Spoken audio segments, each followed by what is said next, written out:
Este video busca demostrar que Canadá existe como sociedad y como país, que tiene su propia identidad muy definida e irreemplazable, y que la propuesta absurda de Donald Trump de anexar Canadá a los Estados Unidos refleja no conocer la historia ni la geografía de este país. Vamos a contar la historia de Canadá a continuación. Cuando los europeos exploraron el territorio canadiense actual, encontraron todas las regiones ocupadas por pueblos nativos, a los que llamaron indios, porque los primeros exploradores pensaban que habían llegado a las Indias orientales. Los nativos vivían de la tierra, algunos cazando y recolectando, otros cultivando. Los hurones Wendat de la región de los Grandes Lagos, al igual que los iroqueses, eran agricultores y cazadores. Los Cree y Dene del noroeste eran recolectores y cazadores. Los Sioux o Lakotas eran nómadas y seguían las manadas de bisontes, de búfalos, mientras que los Inuits, esquimales, vivían de la vida silvestre del Ártico. La exploración europea de Canadá comenzó en 1497 con la expedición del genovés John Cabot, su nombre era Giovanni Caboto, enviado por el rey británico, quien fue el primero en dibujar un mapa de la costa este de Canadá.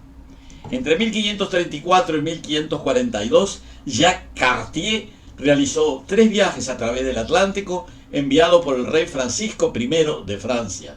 Cartier escuchó a 2 guías capturados mencionar la palabra iroquesa Kanata, que significa pueblo, y a partir de la década de 1550, el nombre de Kanata, Canadá, comenzó a aparecer en los mapas. En 1604, los exploradores franceses Pierre de Monts y Samuel de Champlain establecieron el primer asentamiento europeo en el actual estado de Maine, en Estados Unidos, y luego en Port Royal, en Acadia, actual Nueva Escocia, y en 1608, construyendo una fortaleza en lo que hoy es la ciudad de Quebec. Los colonos se aliaron con los algonquinos, montañés y hurones para combatir a los iroqueses, que se resistían a la ocupación francesa. Los iroqueses eran, y son, una confederación de 5, luego fueron 6, que lucharon contra los asentamientos franceses durante un siglo y finalmente hicieron las paces en 1701. Los franceses y los aborígenes colaboraron en la vasta economía del comercio de pieles, impulsada por la demanda de pieles de castor en Europa. Por su parte, los ingleses se establecieron también a lo largo de la costa atlántica desde principios del siglo XVII y superaron en riqueza y población a las colonias de la Nueva Francia. En el siglo XVIII, Francia y Gran Bretaña lucharon por el control del este de América del Norte. En 1759, los británicos derrotaron a los franceses cerca de la ciudad de Quebec, lo que marcó el fin del imperio francés en América, quedando Gran Bretaña como dueña del territorio. Para gobernar mejor a la mayoría católica que permanecía en las colonias francesas, el Parlamento británico aprobó la ley de Quebec en 1774, que acomodó los principios de las instituciones británicas a la realidad de la provincia. En 1776, las 13 colonias británicas al sur de Quebec declararon su independencia y formaron los Estados Unidos, a raíz de lo cual continuaron los enfrentamientos. América del Norte quedó nuevamente dividida por la guerra. Más de 40.000 personas leales a la corona inglesa, llamadas leales, huyeron del territorio revolucionario para establecerse al norte, en Quebec, y en Nueva Escocia, en el extremo oriental, entre ellos miles de nativos Mohawks, o sea, Iroquois. Los leales pro-británicos procedían de personas de origen holandés, alemán, escandinavo, aborígenes y otros. También había gente de múltiples religiones: presbiterianos, anglicanos, bautistas, metodistas, judíos, cuáqueros y católicos. Unos 3.000 africanos libertos y esclavos también huyeron al norte. Las instituciones electivas democráticas se desarrollaron gradual y pacíficamente. La primera asamblea representativa se eligió en Halifax, Nueva Escocia, en 1758.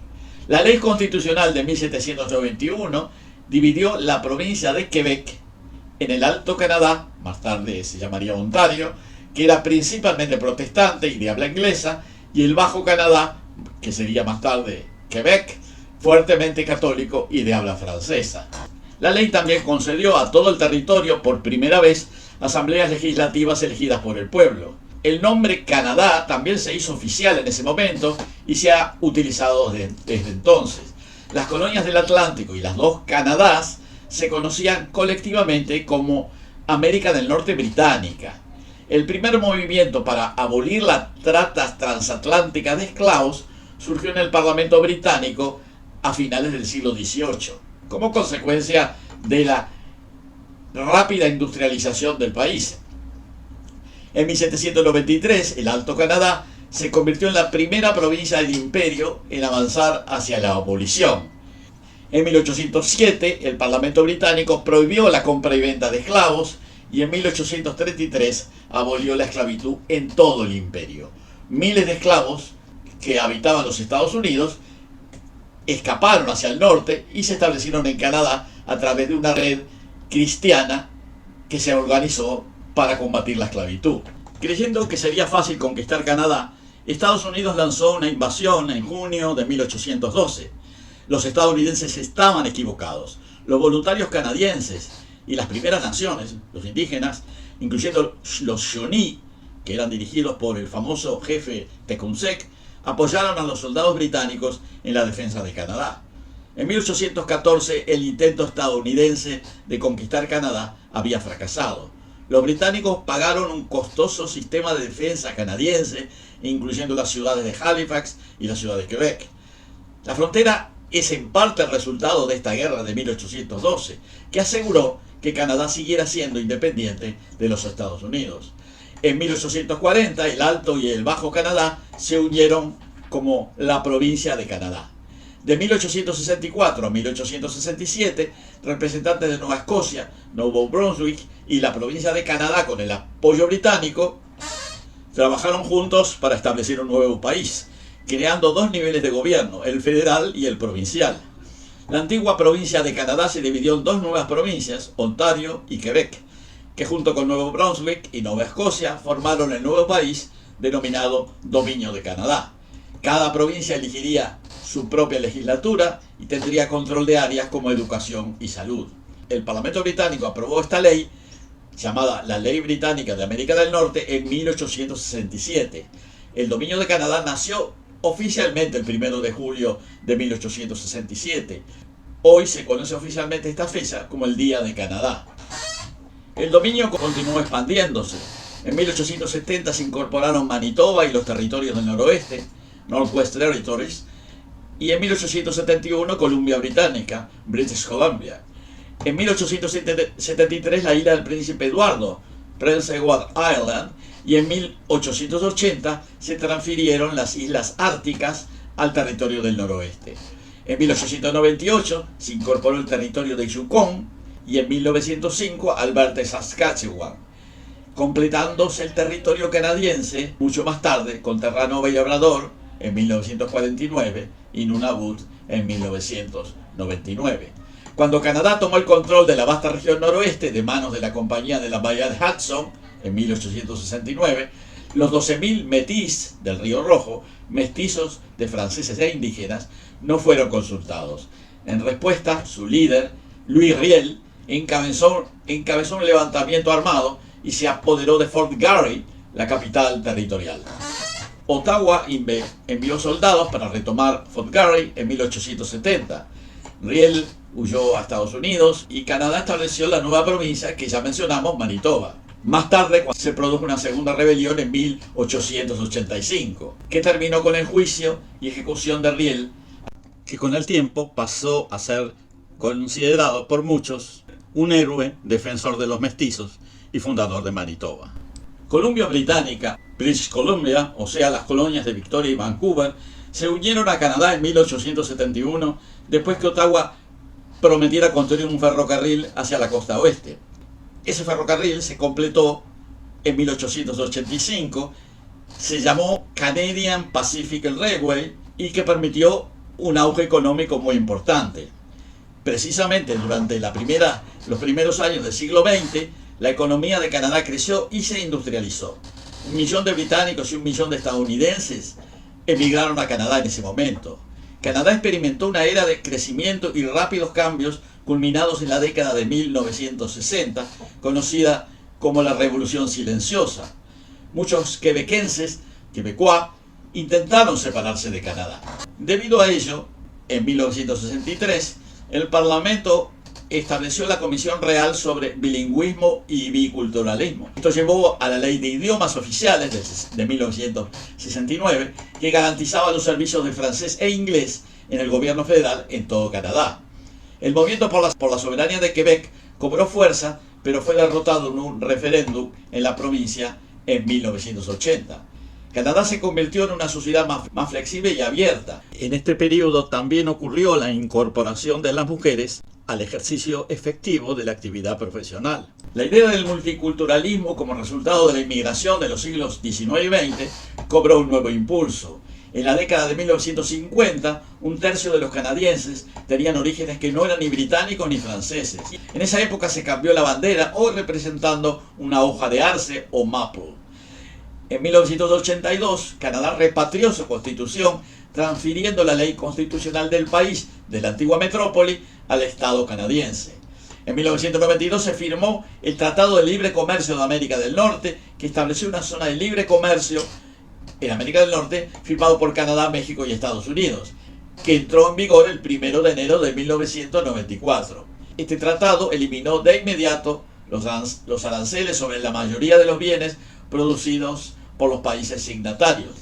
El tratado principal fue modificado a instancias del presidente de Estados Unidos, Donald Trump, aprobándose un nuevo tratado denominado TMEC en el año 2020. Este tratado comercial buscó continuar la integración económica de la región que establecía el anterior tratado. Sin embargo, en el año 2025, recientemente, el gobierno de Trump decidió violar unilateralmente las condiciones del Tratado de Libre Comercio, introduciendo aranceles de 25% a Canadá y México, que fueron respondidos para aranceles similares por los dos países afectados. Los aranceles quedaron parcialmente suspendidos en febrero y marzo de 2025, generando mucha incertidumbre en las dos naciones afectadas y en los propios Estados Unidos. En ese momento comenzó una guerra comercial que se agravó desde el momento en que Trump sostuvo que él consideraba que Canadá debería transformarse en el estado 51 de los Estados Unidos. Esto ofendió a la mayor parte de la población canadiense. No hay que olvidar que la superficie total de Canadá, 9.985.000 kilómetros cuadrados, es bastante mayor a la de los Estados Unidos. O sea que considerar que Canadá podía ser el estado 51, además de absurdo, es ofensivo. También rebajó al primer ministro, en este caso era Justin Trudeau, al título de gobernador, sosteniendo a la vez que Estados Unidos no necesitaba para nada el comercio canadiense. De pronto toda la sociedad canadiense se alzó en armas contra Trump y los Estados Unidos, dejando de consumir productos estadounidenses y cancelando viajes al sur. En ese mismo periodo renunció Justin Trudeau, que era el primer ministro de Canadá, siendo sustituido por Mark Carney, antiguo presidente del Banco de Canadá y del Banco de Inglaterra. Carney afirmó estar decidido a defender la economía y la soberanía de Canadá y se preparaba a llamar a elecciones nuevamente durante el año 2025. Y finalmente estamos acá produciendo este video, pero seguramente pronto habrá más novedades. Esta historia que les narré son el producto de mi experiencia personal y familiar con Canadá. Llevo 45 años de ciudadanía canadiense y más de 2 décadas trabajando en el país, incluyendo 13 para el gobierno en temas de relaciones internacionales. Por esa razón me resulta tan sensible el tema de la soberanía canadiense y el futuro de ese país.